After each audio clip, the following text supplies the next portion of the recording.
morning, everyone. So he did it twice at the end, this title. I am very pleased to be here with you today. Thank you for joining. I got the pressure now not to infringe on the break, so I'll try to do my best.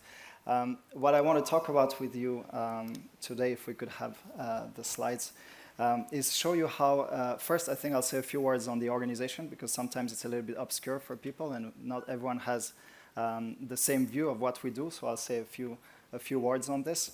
And then I want to focus on a bit of a lesser known work that we do at the forum that is about aggregating the insights from the networks that we work with and make this available to inform decision on many of the major challenges that we face, including around climate change and sustainability.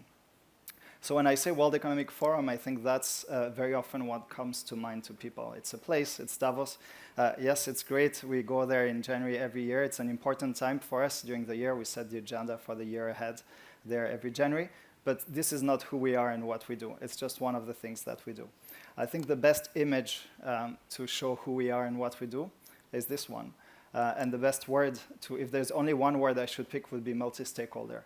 And here really the idea with this is that for anything that we do, for every topic, any industry we look at, any global issues, whether we talk about gender parity, inclusive growth, inequality, the future of hydrogen in the energy system, or a country or region, we try to bring everyone around the table. That means government representatives, regulators, business, so large corporations, mid-sized companies, technology innovators, scientists, research and education institutions, so on and so forth. Also the next generation of leaders, people that are involved on these issues that are less than 35 years old. And I think this is a very powerful approach for two reasons, I think. The first one is that it allows us to generate what I would call collective intelligence. Many of the issues we're looking at are very complex, and we couldn't really grasp that unless we have the view and the collective view, perspectives and expertise of everyone around the table to fully grasp what's happening in these different areas. I guess climate and sustainability is a good example of that. The second thing it allows us to do is have the right people around the table. If you bring all the stakeholders on an issue, it also means you don't only understand it, you can also influence it because they're already here and engaged. And what we do is trying to drive positive change through that collective intelligence, but also the collective action of the different organizations and people we work with. How we do this, I'll try to represent it here in different stages, is really through these networks and this community aspect, right, of peers from across sectors that come together. And the first thing we're trying to do is bring them around a common interest, and that helps them already kind of understanding what's going on, stimulating dialogue on things that maybe might not yet be on the agenda, for instance. Then we try to push these groups on these different topics on into what we call communities of purpose. So it's not just an interest that joins them, it's a common purpose. And here we start to bring them into shaping the agenda. What does that mean? What should we do? How could we what should we prioritize? What does that mean for my organization, for us? And then last is what we call community of action, where we try to actually have an actual impact on these things and try to mobilize the different initiatives that they're doing, creating new ones, connecting the dots so that we can also impact some of these major issues I've mentioned. It's not just networks, it's also knowledge. I mentioned collective intelligence. And I think here how, and this is mostly what we're focusing on today, how it fits into the bigger picture is through these different stages and communities. As I said, we bring them together to scan for what is happening, so that understanding of what's emerging, what are the latest signals, things happening at the margin of where I'm standing, for instance, and get that understanding. And then we also try to help them through different approaches, foresight and other, to make sense of what this means for them. What does it mean for my organization? What are the opportunities, the challenges? And again, shaping that collective agenda together. The different outputs of this work look at different ways. Again, it's not just about events. We have, of course, this community network element that is very central. We also do benchmarking on different issues to help us compare and measure. We are creating research reports, more actionable toolkits to inform leaders and organizations on emerging issues here, toolkit for boards of companies on AI, for instance. We also incubate policy pilots. We've done some things around technology, for instance, around drone regulation with different stakeholders in different countries. And then finally, these coalitions. This is the First Movers Coalition. The idea was, for instance, to bring major companies, the government of the US, the EU, to organize and see how can we invest collectively in emerging clean tech so that we can increase the demand for those, get the price to go down and enable a more adoption around these things as one of the interesting drivers to fight climate change and drive sustainability. So this is some of the things that we're doing and a little bit on who we are. Now I'd like to take a little bit of step back and imagine in a way that some of our ancestors come back and sit down and look at what's going on today in the world. What they will probably see and what could be, I assume, striking them, the first thing is probably this one. They would see a lot of elderly people around and people that look a little bit different maybe than what they were seeing when they were around. Life expectancy in the 50s was 42 globally on average. Now it's 72. They would also see that we are probably richer or at least less poor. Again, if you look at the 50s, you have 2/3 of the world population living in extreme poverty. Today you have less than 10%. They would probably also see that we are more educated than ever. This I'm going backwards a little bit more. 1820, we had 12% of the global population that was literate. Today it's 87. In developed countries, it's close to 99%. We are pushing the frontiers of science every day, right? We are talking about generative AI, RNA vaccines, biotech, or a bit more recently, nuclear fusion breakthrough, where scientists managed to generate more energy from fusion than what they needed to put into to trigger that process, for instance. And the last one I wanted to make is also that we are safer than ever. That might raise some eyebrows, but if you look at history, we have less wars, and when we have wars, they tend to be less deadly. On an individual level, it doesn't change anything. At the collective level, that's kind of the direction it's going. But I think these ancestors around, they would also probably see that there's a lot of anxiety and uncertainty about the future and where we're heading. One of the things we talked about earlier today is the Russian invasion of Ukraine, so that's top of mind, especially here in Europe. But also when you look at the major critical uncertainty about where we're going, one of the big things that comes up is a potential confrontation between two world superpowers. That's something we haven't seen for the last 60 years, I would say. There's also a lot of uncertainty around the economy, slowdown of growth, stress of the financial sectors, for instance. We are also seeing more and more things like this, extreme weather events. World Meteorological Organization was saying that in the last 50 years, this type of disaster increased by a factor of 5. And we're also seeing a lot of discontent out there, anxiety about cost of living, inflation, and other things. And then again, these ancestors sitting on the bench and seeing what's going on here today, they would probably notice a lot of conversations around these new technologies and also a lot of opportunities but anxiety that this provokes.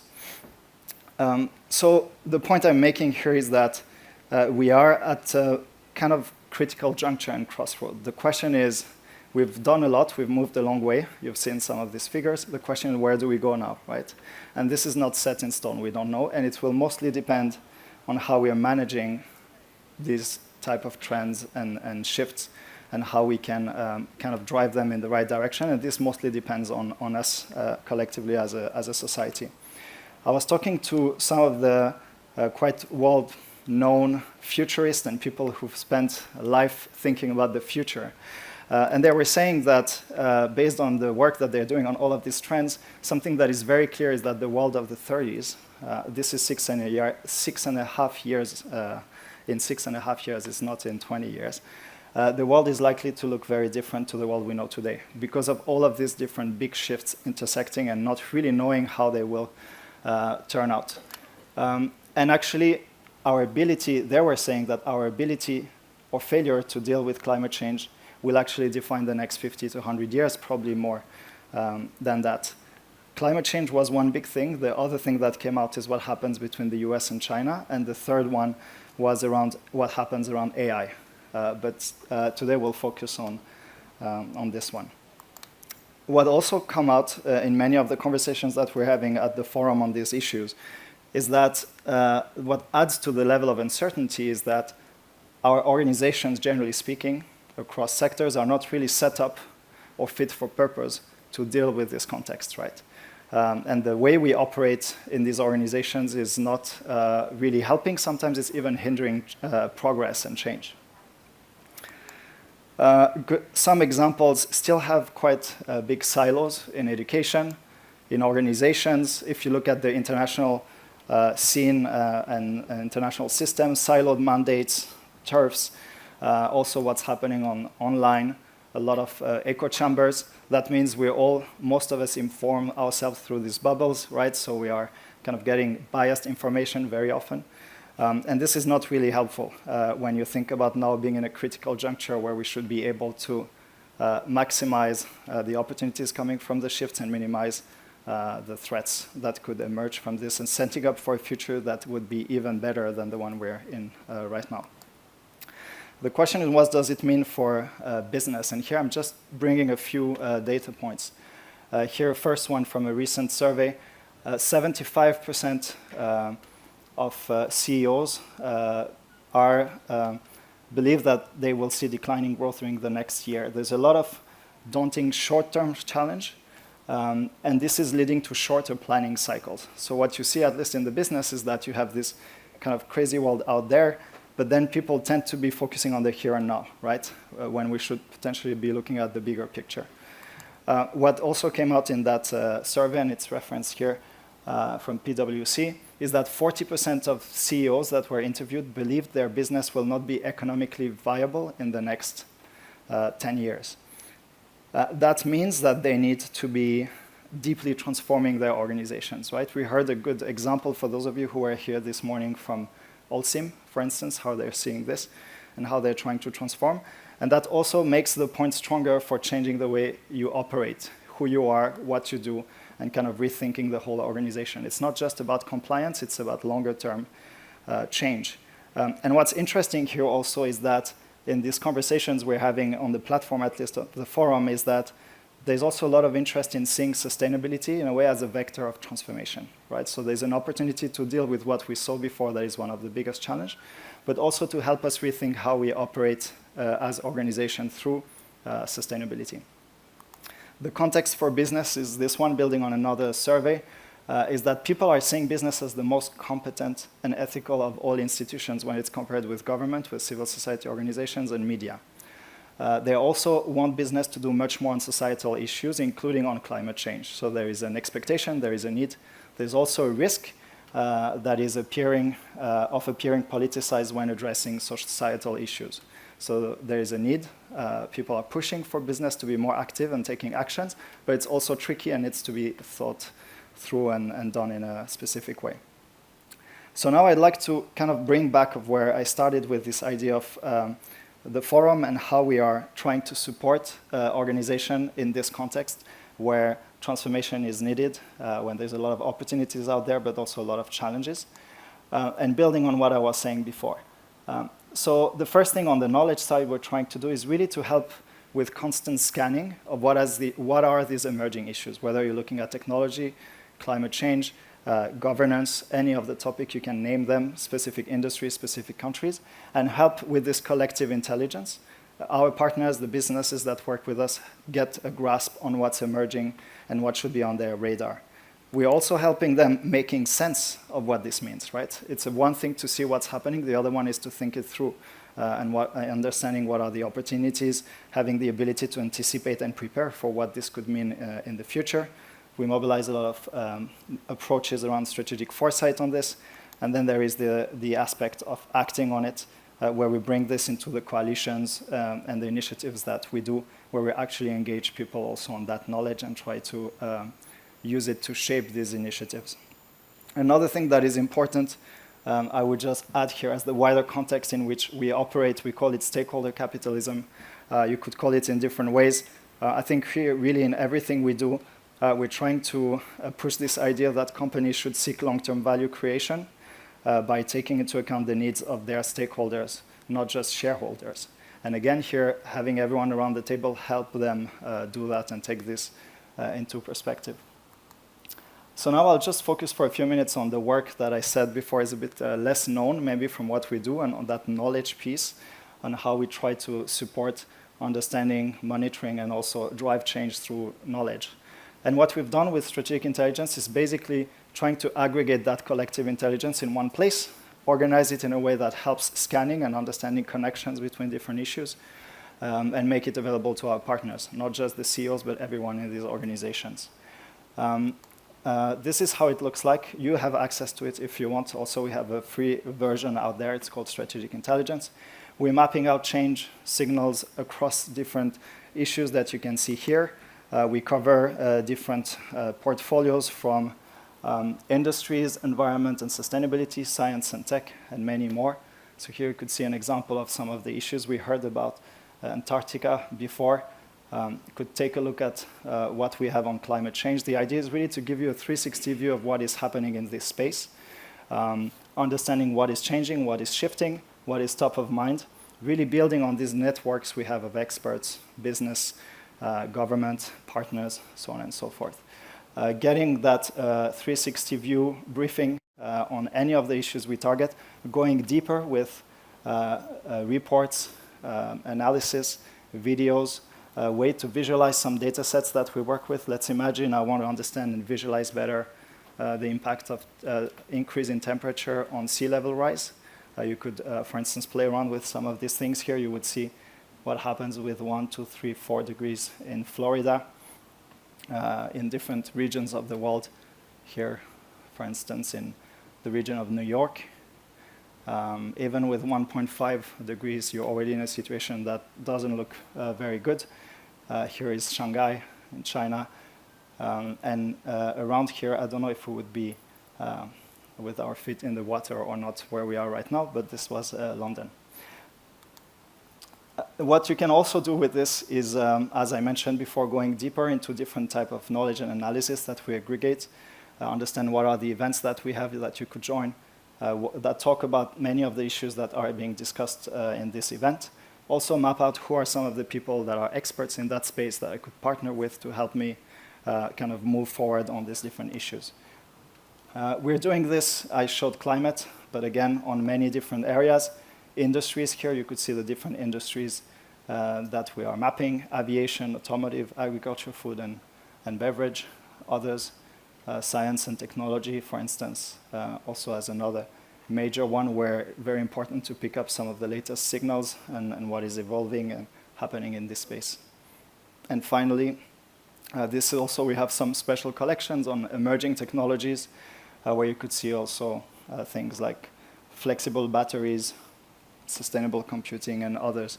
This is building on research we did with 90 experts across 20 countries, and we got down to a list of the most promising breakthrough technology for the next 3 to 5 years. So that's giving you, again, an example of what's happening in the space of sustainable computing, how does it connect with energy, and with the energy transition here. Finally, what I wanted to show you here is also, again, we're all in different space looking at this and different interests and different priorities. You can also use this to kind of customize your lens and say, cool, there was a few things that are very important for what I'm doing in the space of transitioning to clean energy, understanding climate risks, but I'm also need to see maybe a few things around regulation on transition on the energy transition and governance of this. So you could add this to your monitoring framework if you want. Also, some of the latest from hydrogen and some of the areas there in the developments you might want to understand a little bit better, or on sustainable computing as an example where that we looked at a few seconds ago. Basically, the point is you can customize here your view, and the idea is really to help connect the dots and build on this collective intelligence, bring it into your own hands, and use it as a way to monitor this constant change and start informing maybe some of the decisions you might make in your own business, in your own organizations. That's something you can save and go back to on whenever needed, where you will, it will look exactly as the other areas that we've explored so far, including surfacing the latest research and analysis, experts, initiatives, events, etc. on this, if you were interested in going much deeper into some of these different areas. Seeing also we are bringing more and more case studies of what others are doing in those different spaces, for instance. So it's really the idea to help you scan and monitor change in these different areas. Last thing I want to show you here is also how you bring this into some conversations in different organizations that we're working with. You have the possibility to download some of this information that would look like this and create a small report customized to looking at these 6 different areas that you are interested in, for instance. Latest research and analysis, again, each chapter focusing on one of the core dimensions that you brought in, so on and so forth. Possibility to share this internally, externally. It's all content that is there to be used. There's no paywall or anything. And what I wanted to close off with, again, when we move into this kind of chain of how we leverage that knowledge to drive change and help inform businesses and other partners on the change, what it means, and try to help them come together to transform and to change the way they work.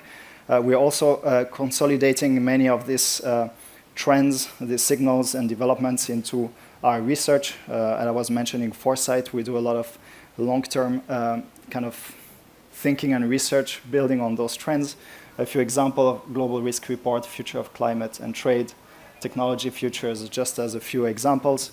And then finally, as I mentioned, this is really something that is not, we're not just a think tank.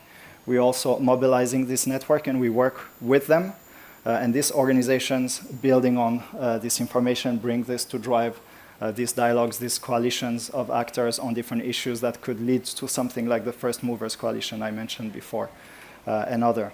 So that's what I wanted to walk you through briefly today, give you a bit of an overview of what we do and how we mobilize some of these things. If it's of interest to you, I've put here a QR code. We are working with many types of organizations you've seen. If you're interested in learning more from this, there's different versions, but there's one version that is accessible for free to all.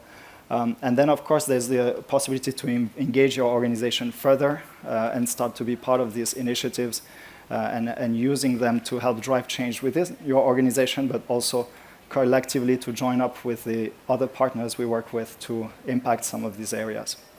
So I'll stop here. I don't know if, I think I'm out of time. I don't know if that happened 10 minutes ago or 2 minutes ago. But thank you very much. Olivier, I have a very technical and scientific measure of how useful people find certain sessions, and that is judged by the number of people who get their phones out to take pictures of the presentation or film it as you go. And I think it would be easier to count the people who didn't do that at some point during that session. So just a reminder to everyone, you can watch these things back on our YouTube channel. It'll be up in the next few days, so you can watch back and share anything you did mix. I'll do any questions from the room if there are any. Charlie is ready with the microphone, I believe, just in the blue shirt there in the middle, and then there was a hand at the front in the red. Sam Gibbs, Streamline Education. Yeah, talking about mobilisation, how much emphasis does the WEF have in education and driving their work directly into schools, universities, colleges? Is that an area of concern? I'm sure you must have it. I'd like to know what efforts are being made, please. Yes. Very good question. So that's something that we didn't think about that when we started. We thought about executive level in companies, policymakers, etc., which was our initial group.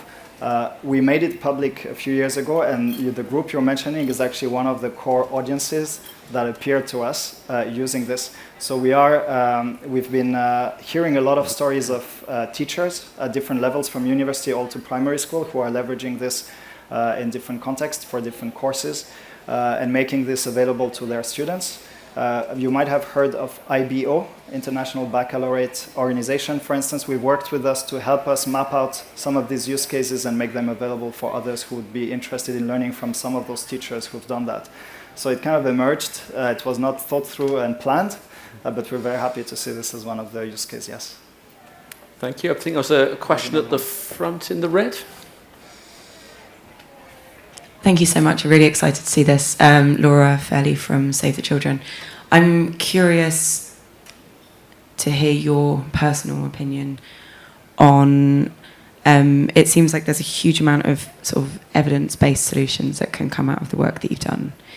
And working with communities around the world, do you feel like the solutions that organisations or countries are prioritising at the moment are getting closer in line with the evidence-based solutions that we could see coming from this?